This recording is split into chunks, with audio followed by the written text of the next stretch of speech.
All right, friends, welcome back. I'm so glad you could join me. I just wanted to follow up on our previous video.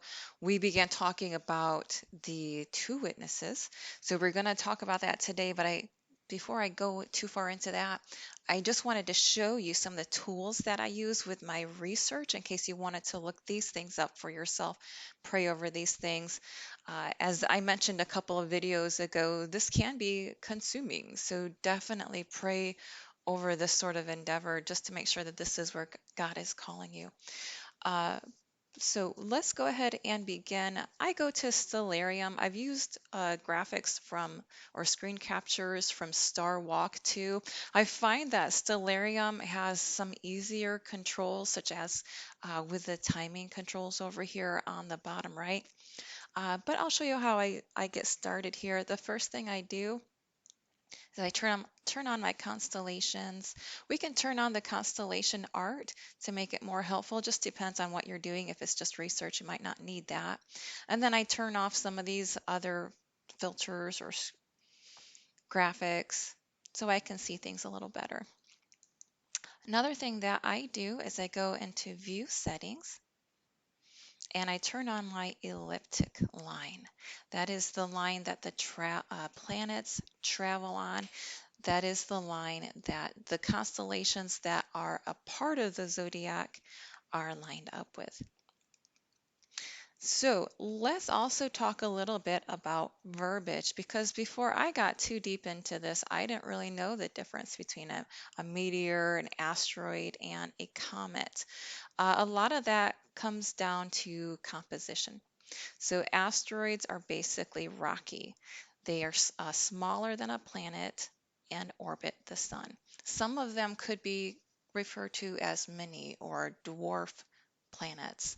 Uh, we have, I guess, what's called the four largest mini planets, or maybe the only mini planets or dwarf planets.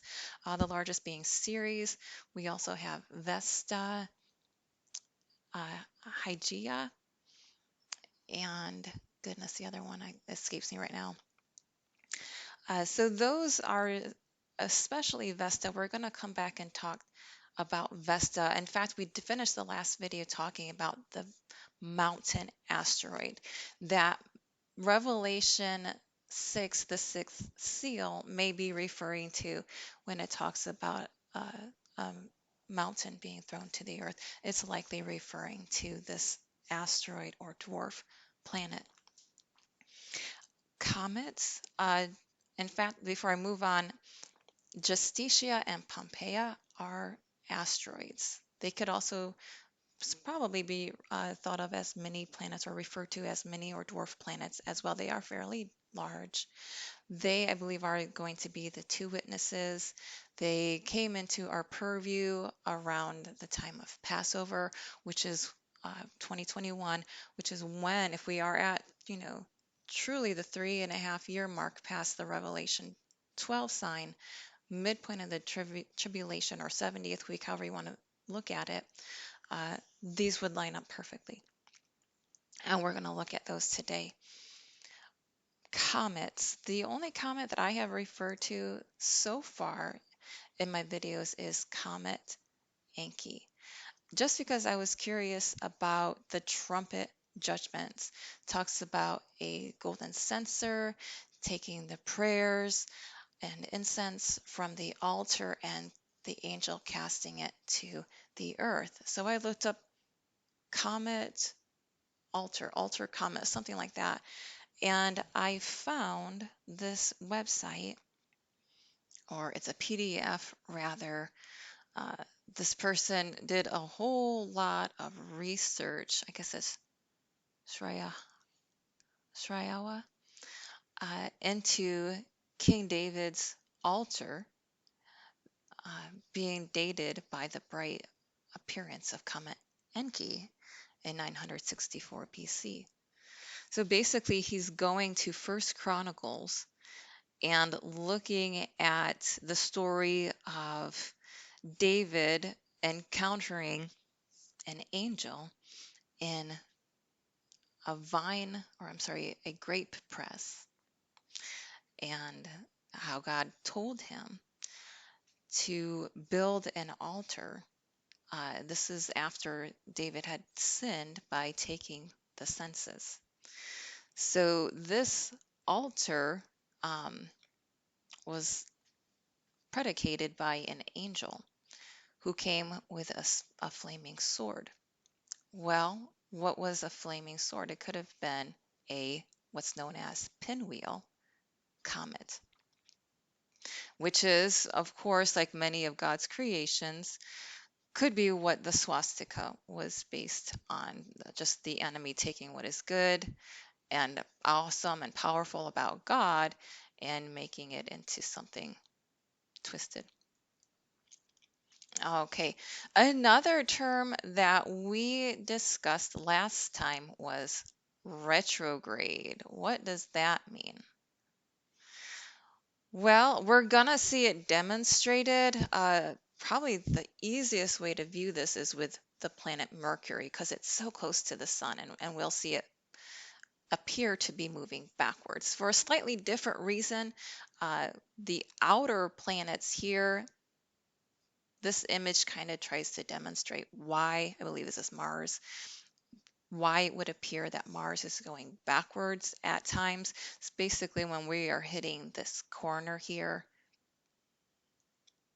and we're eclipsing Mars and the sun. So I'll let you take a moment and look at that. You can pause it if you like. Jumping back, I actually should have done this. Jumping back to comets versus asteroids. The asteroids that we're going to be talking about are part of the asteroid belt. And here's probably a better picture. So the asteroid belt is located beyond Mars, but inside of Jupiter, unless you look at the asteroids that are the Greeks and the Trojans. I had no idea what those were until recently. We've started hearing more and more about these asteroid clusters or fields as well. This asteroid belt, some people say, is a crushed planet, which would make a lot of sense since most of the asteroids are rocky, and Vesta could be just a solid rock mountain. I don't know what it would be made of, what kind of rock would survive that sort of impact or devastation, but this is what we're dealing with. It's God's pleasure to reveal these things as we seek them out. I had another graphic up here. This is one that I use. I'll come to it in a second. Basically, here's the Earth, here's Mars, Mars's orbit, here's Jupiter's orbit. Uh, this is one of the tools that I use when I try to look at some of the comets, some of the asteroids, and all you have to do is just put something in here. I'll put Hygeia. There it is. And it'll populate it in here. And this is part of the asteroid belt. Okay, so jumping back over here to Stellarium. Well, I guess I can look at this before I move much further. The Sky Live, this is another way that you can look at some of the planets. I've got Vesta here, and I'll type it in one more time so you can see. Just pick from the list after we type a little search. And we've got some tools that will allow you. Here's this little wrench, and you can decide whether or not you want to make it transparent, have the ground. I've not used that at all. But just if you can see the Milky Way or no Milky Way, I like to see the Milky Way so I can have a frame of reference myself. Constellations or no constellations. That doesn't really give you a whole lot of contrast, probably from what you're seeing, but I can see uh, the difference there. So heading back to Stellarium, basically this is the start page, and here's what I do. I go into view settings and I make sure that I've got my elliptic line selected. The meridian line, you can have that as well. This is more related to what is from the Earth, which I'm not really interested in. At this point, maybe as I get more advanced, it will mean more to me. But I definitely like to make sure that I see my elliptic line just because I know, or it will help me to predict where the planets will be coming through, just in case there aren't any at the time that I'm viewing. Another thing that I do a lot of times with Stellarium, when it first it gets started, you're going to have the atmosphere, you're going to have some of these filters. Personally, I just turn them off so I can see the constellations a little better. And you can have these constellations with or without the graphic art. I'm not at the point where I can just recognize a constellation without the graphics. Okay, so as we were talking about, let me minimize the menu. We want to look at some of the candidates for the two witnesses, and I've narrowed it down to Justitia and Pompeia. What we can do, just to take a look, well, let's look at the Revelation 12 sign. So here I'm going to pull up the date adjuster and Revelation 12 sign. That was 2017, September 23rd. So this just, for us today, defaulted to Ursa Major, the Big Dipper. We're going to jump over to Virgo, the woman in Revelation 12. All right, so you see we've got our elliptical orbit line here. We've got some information. You can hit the Wikipedia and learn more about uh, Virgo, the mythology, all sorts of things, the stars that are contained in it. We're going to close out, uh, and just for viewing purposes, we're going to also close out of that. Now, so we've got the woman, let's see, she's got a crown of 12 stars on her head. The constellation Leo has 9 stars, and then we've got 3 planets, so 9, 10 Venus, 11 Mars, and 12 Mercury. This is actually, it says Io, that's a moon of Jupiter. For whatever reason, it might be closest to us as we're viewing this, but this is going to be Jupiter. There's another moon that the name might turn to. We'll look at that at the time. I think it's like Galadine or something like that. I thought it might be Europa, but I haven't seen that pop up yet. So it's interesting. We've got these 3 planets which hang out together, the Sun and Mercury. You're going to not see one without the other because Mercury is just orbiting so closely. Venus just as close, or not just as close, but also very close. So we've got the moon at her feet here, and we've got the woman clothed with the sun. What's not part of this constellation is Saturn. Saturn is over here in Ophiuchus, which people say, hey, this is our new constellation of the zodiac. Well, why is that? Ophiuchus just dipped into the elliptical plane. The galaxy adjusted, it moved, and now this is part of the zodiac. Comes into, or the sun is in Ophiuchus around the time of February. This is a winter zodiac sign. So you can kind of look at, people's, when you say, what is your sign? And then the month, or, just because of that sign. Well, that just means the sun is in that sign during that month. That's all we're looking at is the sun. In fact, we'll pull up our zodiac calendar time clock face that we've used in previous videos. And all it is this is the sun here. These are the constellations, in this case Capricorn with a broken horn. We're going to look at that, God willing, at some point. And so we see the constellation here. We see the sun here. I don't know what some of these signs mean. I know some of them represent the zodiac, but I don't know what they all mean. And if, I don't subscribe to astrology, I am an engineer. I have a master's in engineering. I got that 19 years ago. A lot of my work has been based with the military in that part of my career life. So again, I'm just looking at this as a scientist. We're not going to, determine anybody's love life. So then again, I keep coming back to Capricorn, maybe because it's at the top. Capricorn is in January. Now we know that these signs kind of overlap months, so it may have changed a little bit from when the book of John was written, as the galaxy has shifted and the solar system's moving around. But for the most part, I mean, God knew when we would need these signs, and so I trust, what we see in Revelation. Again, over here is Ophiuchus. So coming back to Stellarium, we've got the Revelation 12 signs. So, okay, who are some of our players outside of Jupiter coming into birth, uh, the birth of the child from the woman?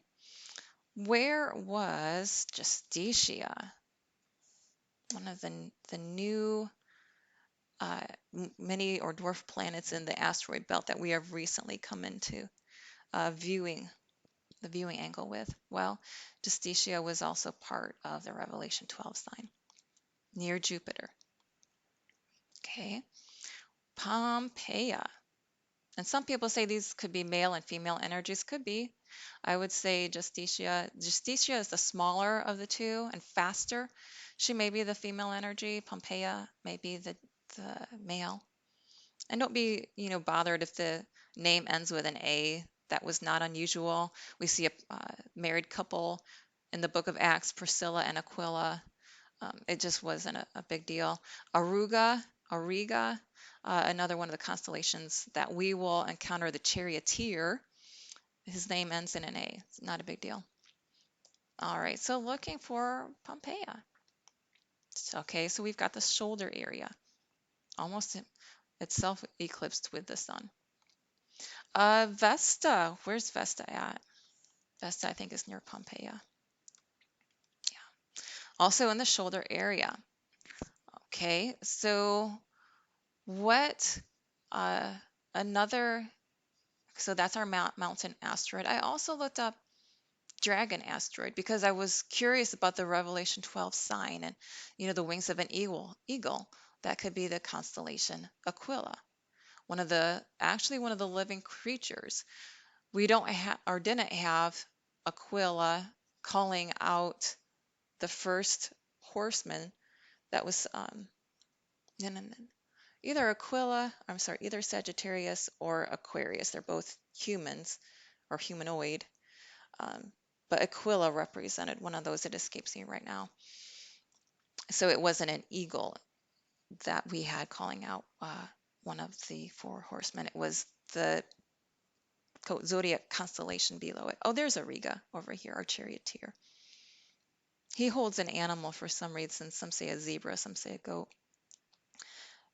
Dragonera is a asteroid. And guess where Dragonera was during the September 23rd, 2017 Feast of Trumpets. Dragonera is right next to Justitia and next to Jupiter, as if he's already gone to war. All right, so we've got some of our actors and then some. I'm going to focus again on Justitia and Pompeia. All right, so pulling Justitia back, and what I'm going to do is look at these two planetary objects from Revelation 12 on individually, and then collectively we're going to try to get a split screen going on and watch both of those together. Now, I apologize in advance. Some of the graphics are going to jump around a little bit. Again, this is a free online, website, so bear with me a little bit. Again, starting with Justitia. Let me get her pulled back up here.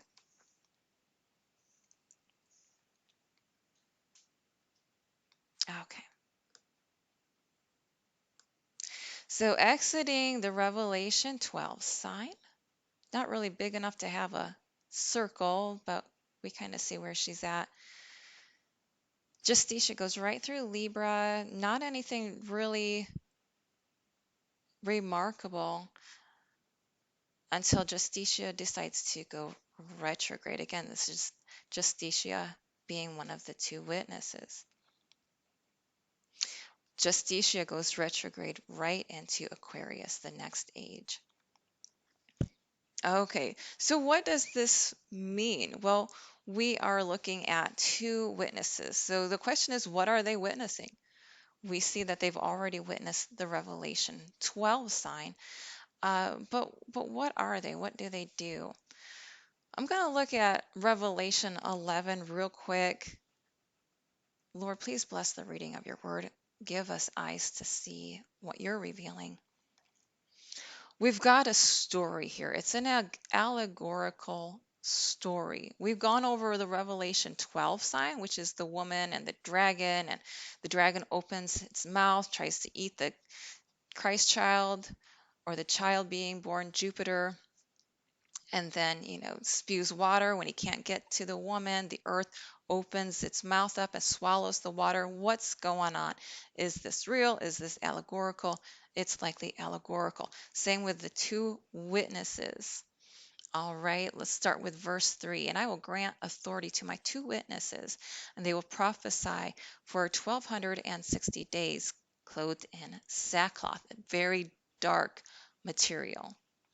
These are the two olive trees and the two lampstands that stand before the Lord of the earth. Are they really olive trees and lampstands? Not likely, but they stand before the Lord of the earth, which tells me they're not just human beings. They are somehow cosmic.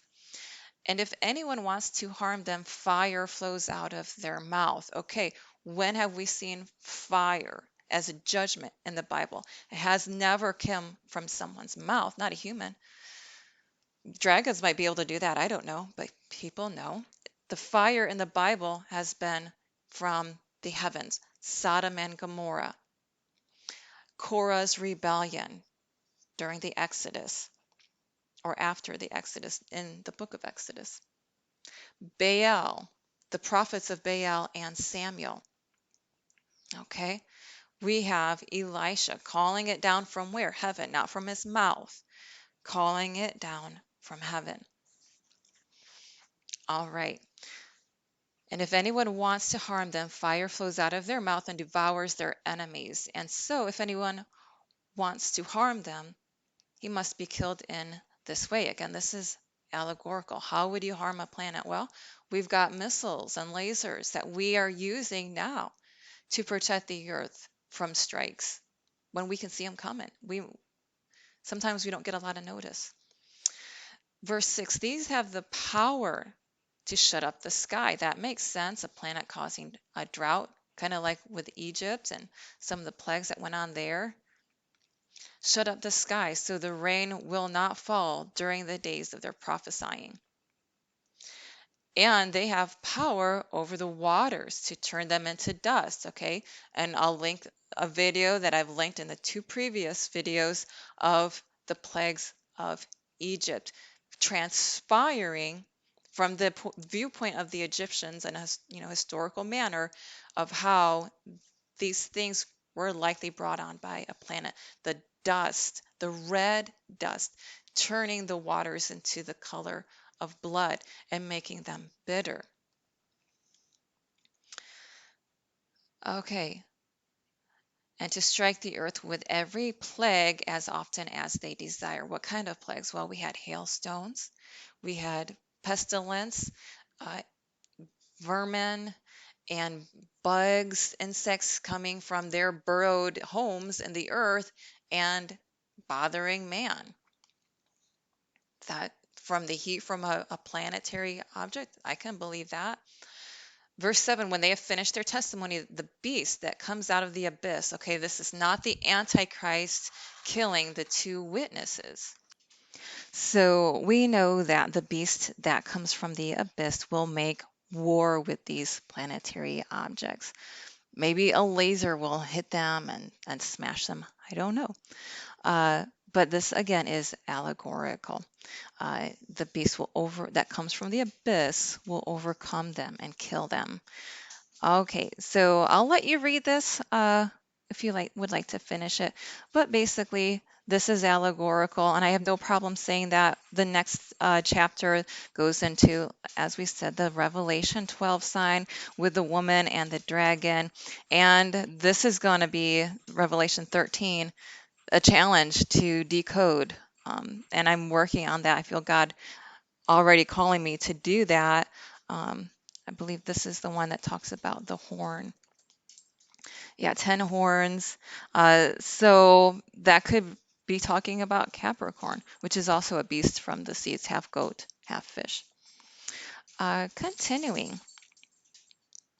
So just watching Justitia, and all I'm doing is just pressing the day incrementer.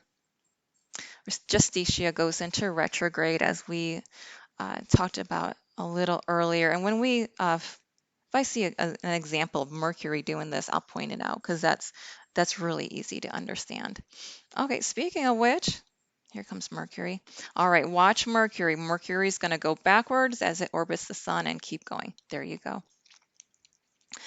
Okay, so Justitia just comes out of retrograde in Aquarius, and now we're going retrograde into Taurus. Now, keep an eye on the eye of Taurus.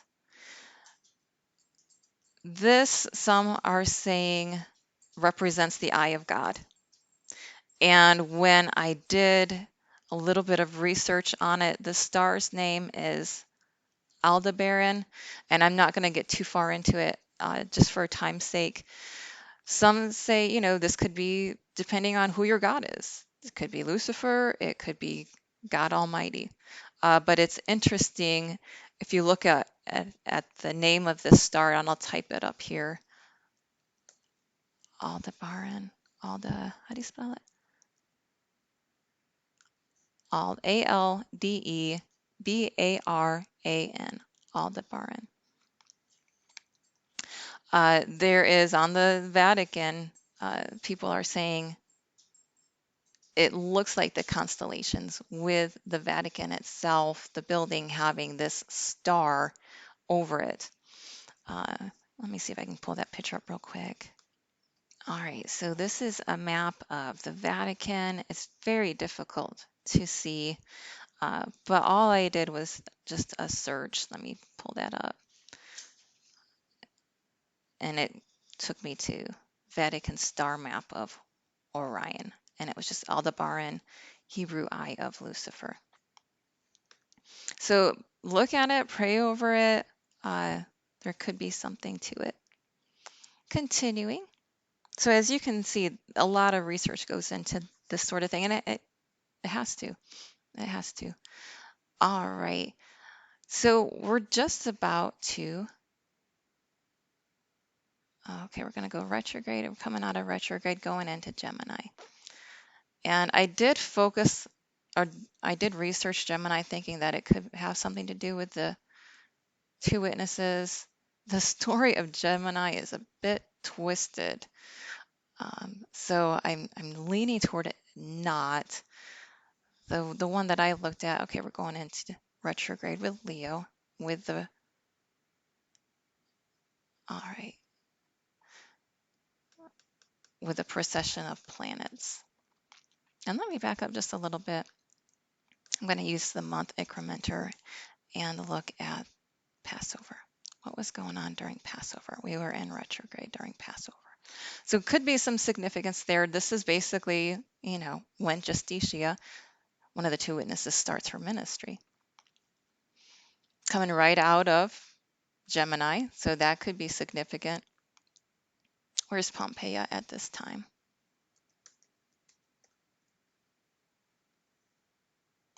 Not far behind, also near Gemini, so there could be more significance than I previously gave credit to. Okay, so I'm actually going to stop here just for time's sake, and then we will pick it up with Pompeia up to Passover from Feast of Trumpets, and then maybe we can do some more comparison. Have a wonderful day. God bless.